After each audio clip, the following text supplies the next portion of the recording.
आपको भी लगता है कि जितने बड़े गोल्स होते हैं उतनी ही ज़्यादा प्रॉब्लम्स आती हैं। कभी लगता है शायद ये मेरे बस की ही बात नहीं है, और फिर धीरे धीरे हम अपने सपनों पर ही डाउट करने लगते हैं। लेकिन अगर आप आज ये वीडियो देख रहे हैं तो शायद आपको सिर्फ मोटिवेशन ही नहीं, एक नया पर्सपेक्टिव चाहिए। तो सबसे पहले हम कुछ पॉइंट्स पे बात करते हैं। तो सबसे पहले बात करते हैं अपने फर्स्ट पॉइंट की। सबके गोल्स अलग होते हैं।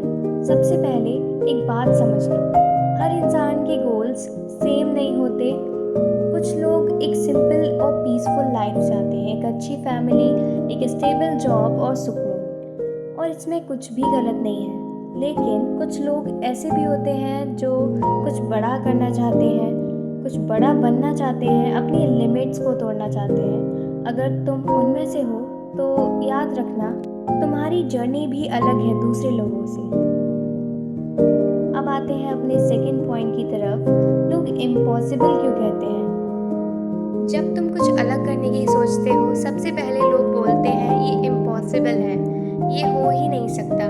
लेकिन सच बताऊं, ज़्यादातर लोग तुम्हारी लिमिट नहीं, अपनी लिमिट्स देखकर बोलते हैं। इसलिए हर ओपिनियन को अपनी रियलिटी मत बना लो।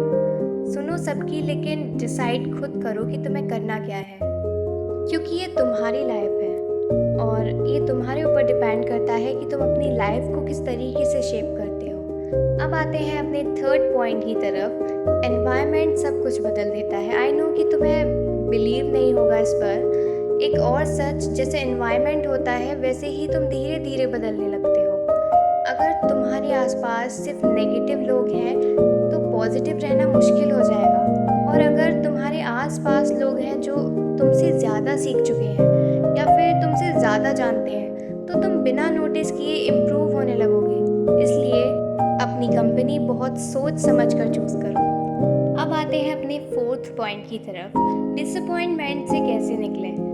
हर गोल के साथ डिसअपॉइंटमेंट फ्री में मिलते हैं। कभी रिजल्ट नहीं आता, कभी मेहनत दिखाई नहीं देती, कभी लगता है बस अब नहीं होगा। लेकिन याद रखना, एक डिफ़िकल्ट फेज़ ये डिसाइड नहीं करता कि तुम सक्सेसफुल बनोगे या नहीं। ये सिर्फ ये टेस्ट करता है कि तुम रुकते हो या सीख के आगे बढ़ जाते हो। एंड ट्रस्ट मी, 99% लोग इसी पॉइंट पर आकर फेल हो जाते हैं। तो अब आते हैं अपने फिफ्थ पॉइंट की तरफ। विजुअलाइजेशन और मैनिफेस्टेशन। आजकल बहुत लोग कहते हैं कि बस मैनिफेस्टेशन करो, सब मिल जाएगा। मैं इस बात से पूरी तरह एग्री नहीं करती। मैनिफेस्टेशन मैजिक नहीं है, लेकिन विजुअलाइजेशन पावरफुल है। हर दिन 2 मिनट के लिए अपनी आंखें बंद करो, सोचो कि तुम अपने गोल की तरफ काम कर रहे हो, चैलेंजेस आ रहे हैं और तुम उन्हें हैंडल कर रहे हो। ये तुम्हारे माइंड को डायरेक्शन देता है।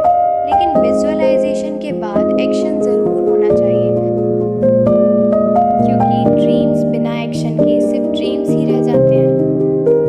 अब आते हैं अपने सिक्स्थ पॉइंट की तरफ, एंड बिलीव मी, तुम इससे रिलेट कर पाओगे, एंड दैट इज़ कंपैरिजन।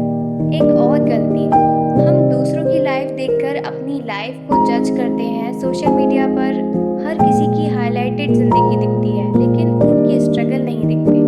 इसलिए अपनी रेस किसी और की रेस से कंपेयर मत करो। अपने कल वाले वर्जन से तुम आज अपना प्रेजेंट वर्जन कंपेयर करो, बस। और अगर तुम्हारे गोल्स बड़े हैं तो प्रॉब्लम्स भी बड़ी होंगी। ये अनफेयर नहीं है, ये नॉर्मल है।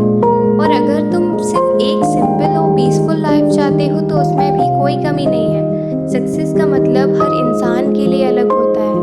बस एक बात याद रखना, अपना गोल खुद चूज करना, दूसरों के एक्सपेक्टेशंस पर मत जीना। अपना एनवायरनमेंट स्ट्रॉन्ग बनाओ, सीखते रहो, एक्शन लेते रहो। और जब लाइफ में डिफ़िकल्टीज आए तो ये मत सोचो मेरे साथ ही क्यों, बल्कि ये सोचो मैं सिचुएशन से क्या सीख सकता हूँ। क्योंकि लाइफ में हर प्रॉब्लम तुम्हें कुछ ना कुछ सिखाने के लिए आती है।